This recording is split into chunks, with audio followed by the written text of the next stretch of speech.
Hey, this is Lisa Graves with Court Accountability Action here on the Midas Touch Network on the Legal AF channel, and I am thrilled today to have as our special guest Lauren Windsor. She is a friend of mine, a colleague, and she is just a brave warrior in exposing the truth and countering the people who are really trying to stop progress. Lauren is the executive producer for the Undercurrent. She had an amazing documentary film that she produced and released last year that we can talk about in a little bit. And she is also a contributor to Rolling Stone magazine, and she has a brand new story out, actually a series of stories out that I hope that you will read. So let me welcome my dear friend Lauren Windsor to the show. Hello, Lauren. Welcome to the show.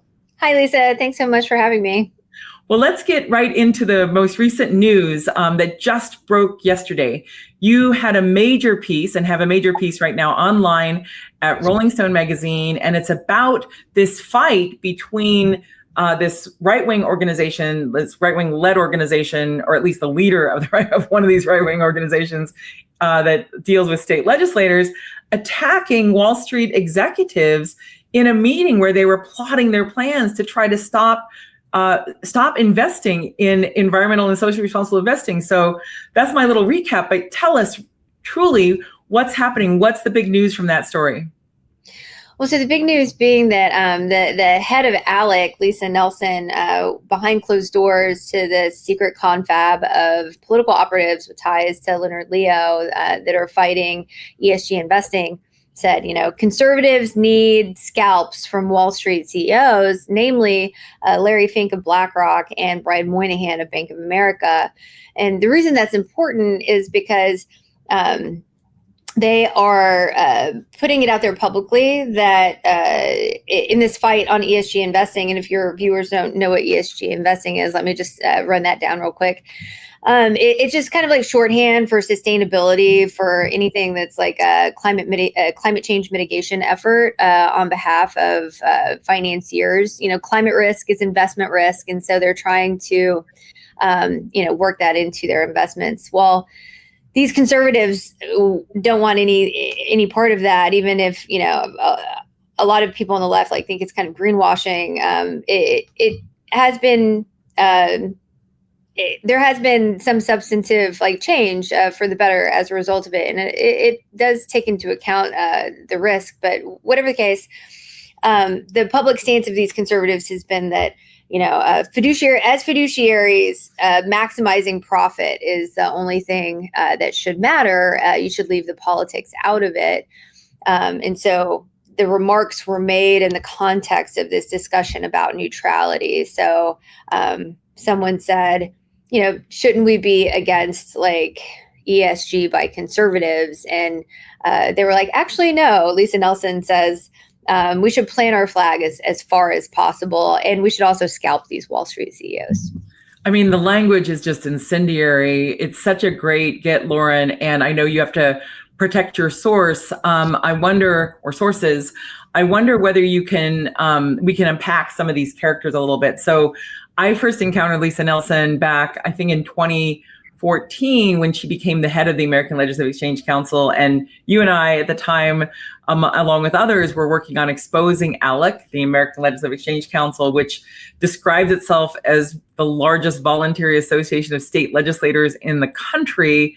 But it's really— I should just interject and just say if you guys don't know, Lisa is the OG of researchers on ALEC, launched ALEC Exposed. I mean, you've been such a mentor to me in this accountability journalism world. And you really, I think, underplay the significance of your role.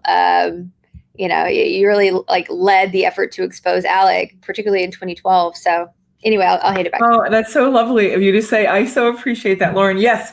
And I did launch ALEC Expose when I led the Center for Media Democracy, and a whistleblower gave me all these bills that had been secretly voted on behind closed doors by corporate lobbyists and special interest groups voting as equals with legislators. There was literally a piece of paper that was a promo for the corporate giving saying you get an equal voice and vote.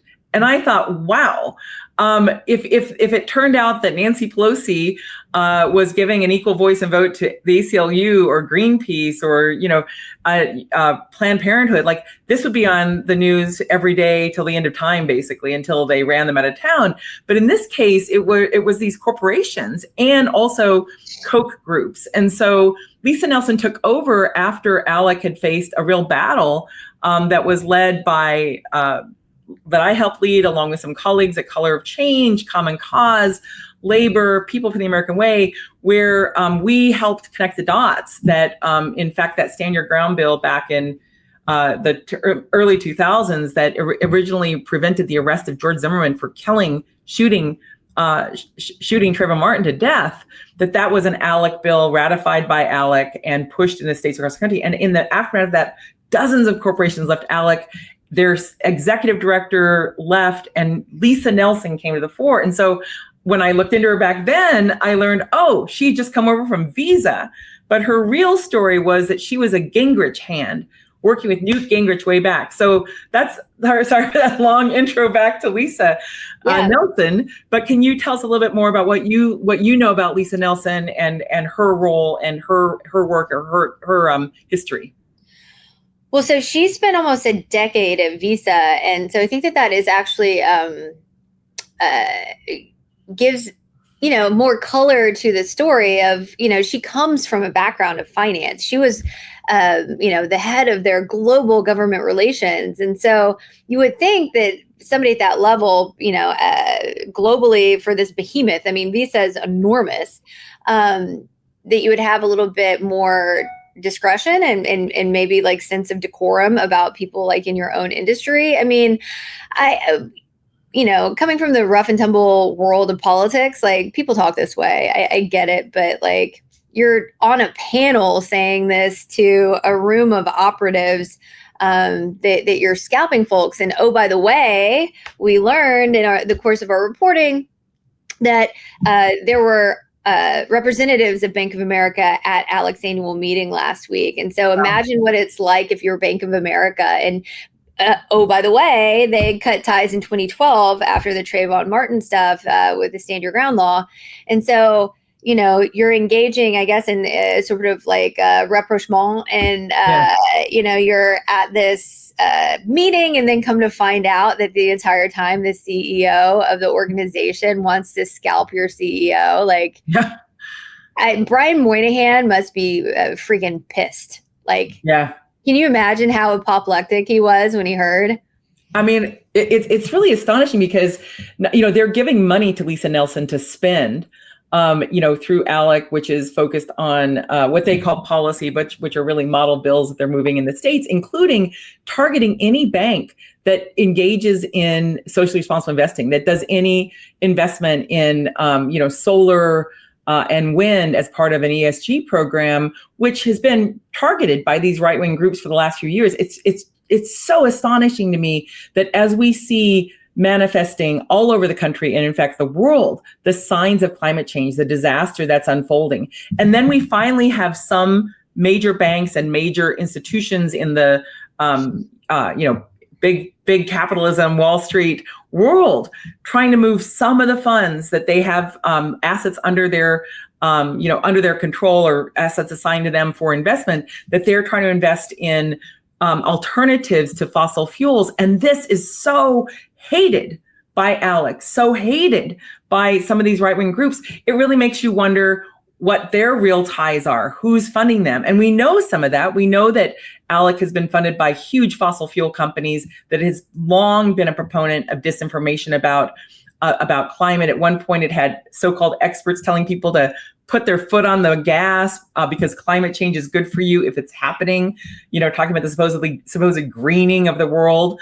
But in reality, we know that climate change is having a devastating impact. And we also know that one of the major funders of ALEC is Koch and Koch Industries, Charles Koch, one of the richest men in the world, but not just Charles Koch. We also know, and I'd love for you to talk about this a little bit more, Lauren, we also know that Leonard Leo, who has been pushing this anti-ESG issue for for quite a while, a couple years in particular, and has $1 billion himself at his control through Marble Freedom Trust, is now a major player within ALEC. So I've always said that ALEC is a pay-to-play org. It basically does who's paying it the most to take action. And in this instance, there was a dispute within ALEC over these issues, and then simultaneously key Leo people got key positions. So can you unwrap that a little bit more for us? Yeah. So what you're talking about specifically is the fossil fuel faction and the finance faction within ALEC. There was a model bill. This is what they call this legislation that they move through, models that they pass off to the states around the country, usually originating in like red states, right? But they also do a lot of work in blue states trying to flip them. But this first model bill on energy boycotts originated in Texas, and it was through the Texas Public Policy Foundation, which has, it's bankrolled by fossil fuel interests. This guy, Jason Isaac, he introduced the bill, he was a former legislator, and he worked with Lieutenant Governor Dan Patrick's office to draft the bill. But anyway, this bill they wanted to use as a model for all the other states, so they introduce it in ALEC, and the banking faction votes it down.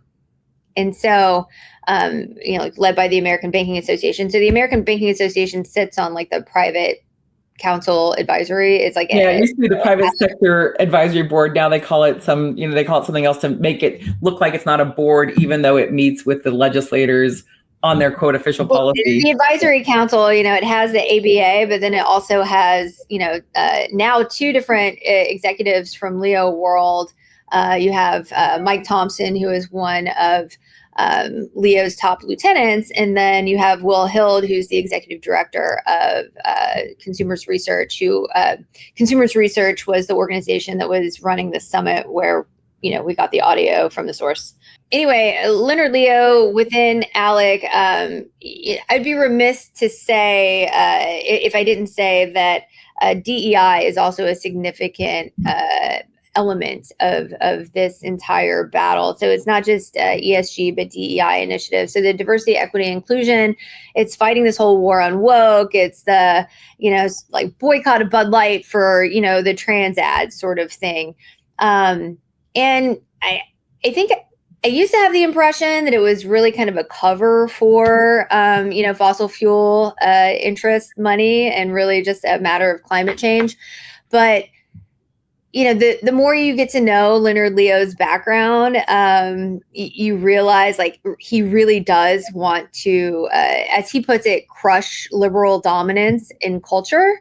And so it's not just about climate change. It has a heavily sort of like Christian nationalist overtone. I mean, it's just infused with Christian nationalism. So I don't know if I want to like say it's one or the other. I think it's just like throughout.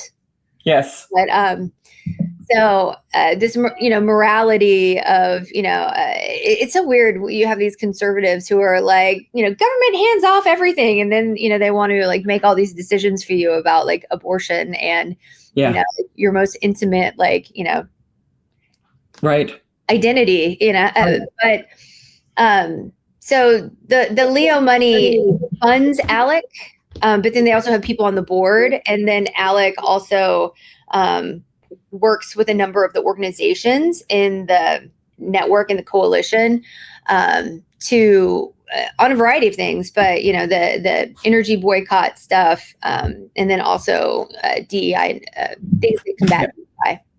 Yeah, I mean, it was really astonishing when I saw that bill come out of Texas. And as you point out, TPPF has deep fossil fuel funding. In fact, we know that it has received direct money from Koch Industries, from David Koch when he was alive. It's not just Koch, but it's certainly very fossil fuel oriented.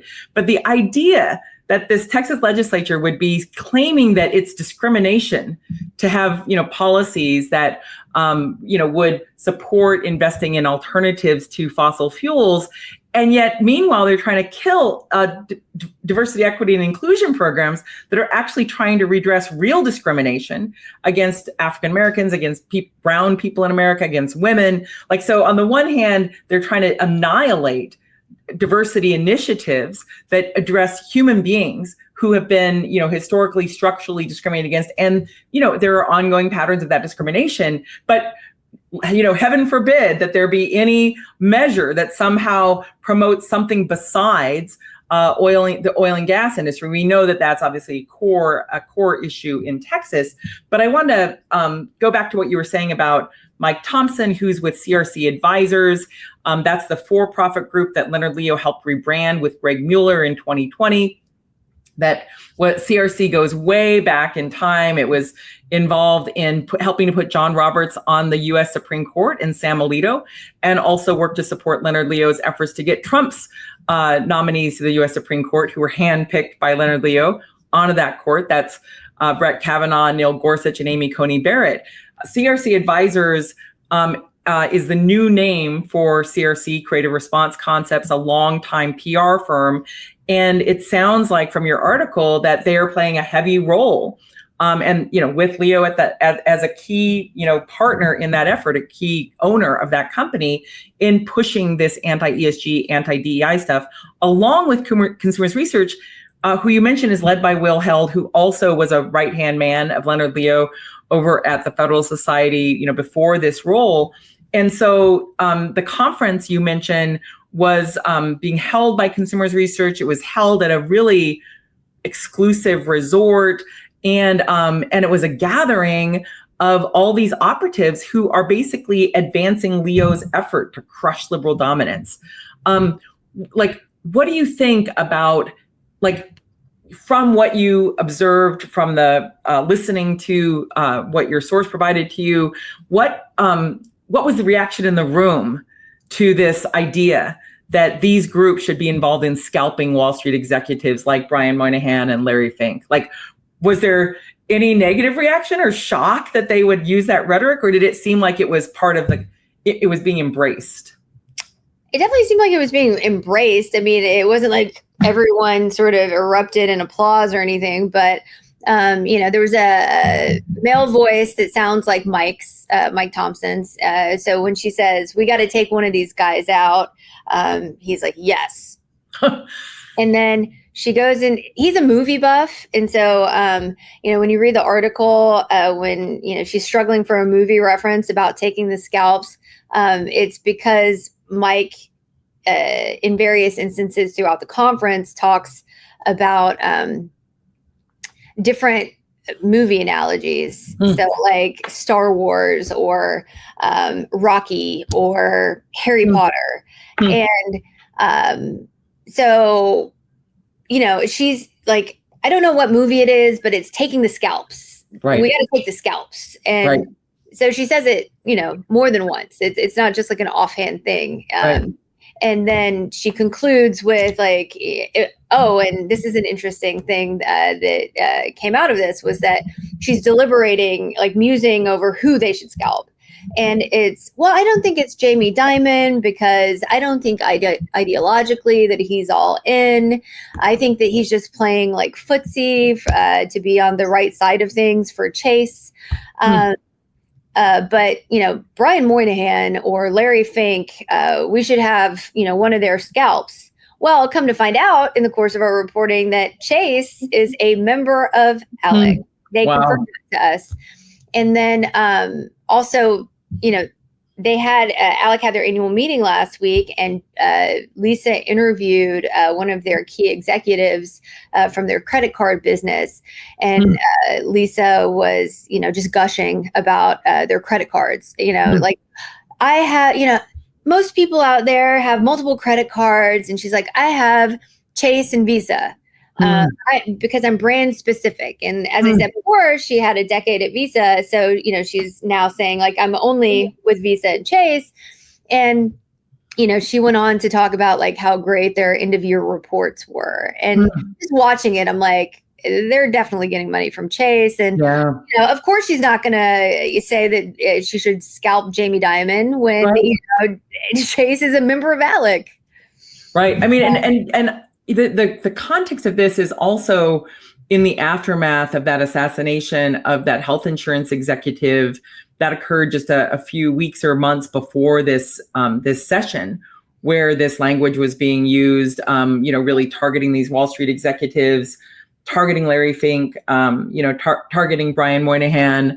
And so it really, like, it seems really, I would say, inappropriate, for that to be a head of an organization telling these other heads of organizations, like, this is our goal, really. And it is also interesting because Alex's budget is, a little over $10 million a year, a lot of this fossil fuel funding and Koch money, and now an increasing amount of money from Leo's various groups, including some alter egos of his groups, like Honest Elections Project, which is, another name for Concord Fund, another name for the 85 Fund, these different brands that he has deployed.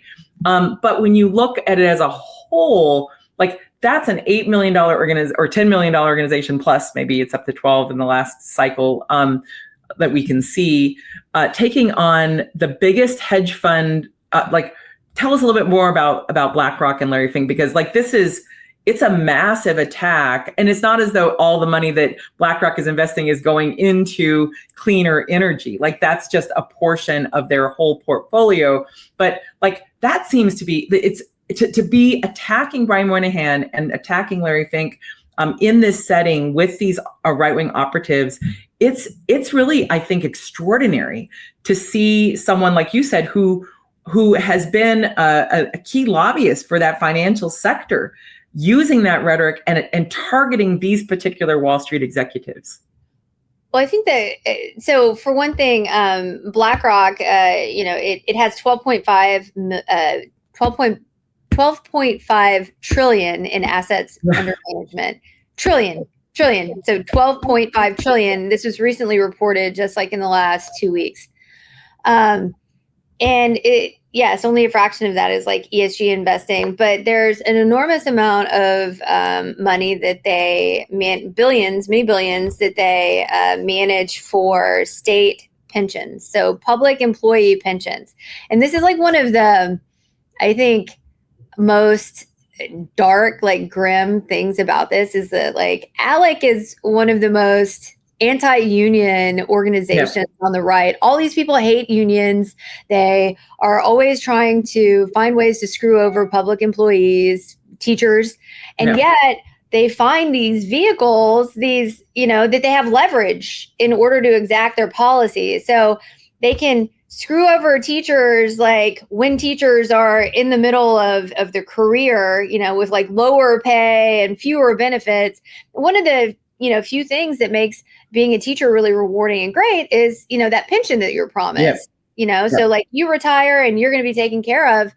And, these conservatives have identified that, hey, we have leverage over these pensions. And so we're going to use that to exact, take our pound of flesh from Wall Street to get the policy outcomes that we want. So, I was going to say on that front, it's astonishing as well to me, because there has been an effort over the past decade to do divestment from fossil fuels, and some foundations, some corporations, some universities have divested, and they have had really good returns on investment, notwithstanding that divestment. So it's not as though those funds aren't flush, based on the variety of investments, long-term and medium-term investments that are happening. But Alec's role, this hostility to social responsible investing, I know from work that People of the American Way did, Calvin Sloan, when he was there, to uncover that, in fact, Alec was the tip of the spear in attacking anti-apartheid efforts, attacking that divestment. And so the roots of this have this racial component of where Alec was aiding the Reagan administration in trying to stop companies from getting out of this investing. And then when they lost that battle, when they lost the effort to block companies from getting out of investing in South Africa, in white supremacist South Africa, Alec adopted a resolution saying we shouldn't have any socially responsible investing at all. No. And this is the newest sort of iteration on it. And it looks like they're going, all in. Like, what's happening there? And can you tell us a little bit more about that story? Well, so the story last week was, Brent Webster, the deputy for Ken Paxton, and he's describing the set of tools that they had to be able to use against Wells Fargo and detailing how they shook down Wells Fargo, but doing that vis-a-vis SB 13, that model bill that we already discussed, vis-a-vis the antitrust lawsuit that they were threatening Wells Fargo with, and that they ultimately dropped on BlackRock and the other pension fund managers. And that was done like in coordination with like the comptroller's office. So there's like different titles for these like treasurers in different states. It might be like auditor, treasurer, comptroller in the case of Glenn Hagar in Texas. This was like less focused on Glenn Hagar and more on the Attorney's General office. But the treasurers play a role in, helping to launch enforcement actions based on the model bills that get passed. And so, they put banks, they put financial institutions, to talk about the distinction, the pension fund manager, the asset manager, BlackRock, it's not a bank. So there's, separate classifications for them, and also separate net zero alliances that they're being punished for. So, Wells Fargo is part of the net zero banking alliance. You have BlackRock being part of the net zero asset managers, and, but they use different tools against them to enact different punishments. And so the interesting thing about it, many interesting things, but one of the interesting things about it is, you have these people like arguing about free market. And okay, well, be at least like ideologically consistent, because, it's a free market thing for a bank or an asset manager to make an investment decision based on, a set of factors. Like, these are the risks that we're seeing, and this is how we're going to structure our investments. Yep. That should be their free market right. And if you don't like that as a state, you should have a right to say, we're going to block you from our bond market. Do I think that that's like the best policy? No, I don't. But if they were elected and they passed the law and, that is what they want to do, okay, like, do that. But that's not where it ever stops. Right. They just use that as one tool in order to like ratchet up the legal pressure in other ways. So it never just stops at like, well, if you don't like us, we're not going to invest with you. Right. It goes further to say, well, now we're going to sue you for antitrust violations under the Clayton and Sherman antitrust acts, like what's happening in Texas with Ken Paxton. Well, and he led it, but there's, several other attorneys general across the country that have joined on to that case. So the arguments are very disingenuous. Yeah. It really was like, I thought the story last week, it was mind blowing, really, to see the power of the state leveraged in that way to squeeze a major bank just for daring to be part of a net zero alliance, a coalition to try to, help us address the climate change that's underway, and to use the threat in essence of, this sort of heavy hand of the law, of the antitrust law, in order to move that bank away from, a measure that, measures that are actually the bare minimum, in my view, of what we need to do to address the climate changes that are underway. And to your point, Lauren, about like, how people invest, how companies invest, how hedge funds invest, there's a whole thing happening in this country where insurance companies are raising the rates, in flood areas because they know the floods are going to get worse. Insurance companies are pulling out of offering fire coverage in Florida because in California, because it's not just fire season. It's like a persistent growing threat of fire because of climate change. So there are real issues about whether some of the companies are really revealing the true nature of risk that they're facing in this era of climate change. And investors, I think, are wise to look into what are the potential risks with the climate change that's underway, and are companies trying to hide that risk or minimize that risk? So that's the free market. But instead, you have these right-wing politicians who want to use the power of the state, not just to decide that they don't want to invest in that company, but to harm that company for the investments that it's deciding to make on its own. But let's not end there, because there's two things I want to make sure we talk about. And I want to have you back on the show, Lauren, because there's so much to hear from you about, and I'm sure there's more to come. But two things. So one is, I just want to say, you have been one of my heroes for a long time. And I appreciate that I've been a mentor to you, but your work around the Supreme Court Historical Society, really exposing Sam Alito and his wife and what they are saying about what the moment we're in, that work was changed the national conversation, Lauren, around the Supreme Court. It continues to have reverberations. It was bold reporting, and you've done that in so many different ways. Your film last year, you have Roger Stone on tape. You have all these different people who are part of this right-wing juggernaut, and you are bold and unyielding in going to talk with them and get them on the record. And so I know we've been talking about your story from the sources, around that consumers research event in South Carolina, but that's just part of the work you do. Georgia, yes. Sorry, Georgia.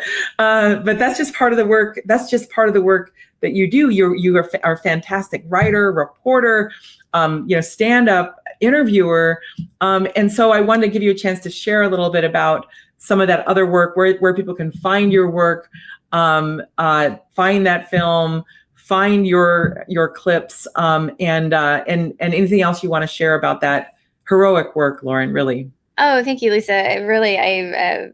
Wow, thank you. I'm a little flabbergasted, but Gonzo for Democracy was it's the name of the documentary, and it really chronicled my reporting on trying to expose election deniers and hold Trump enablers accountable.